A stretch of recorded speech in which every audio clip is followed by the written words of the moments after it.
me if you can't hear what I'm saying. I couldn't even hear myself. This is the loudest sound you could possibly conceive. And, as it turns out, the cleanest.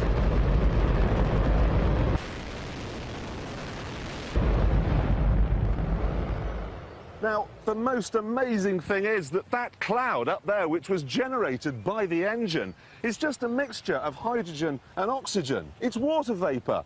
And in about an hour's time, someone in Mississippi is going to get wet washing. It will actually rain. I told you!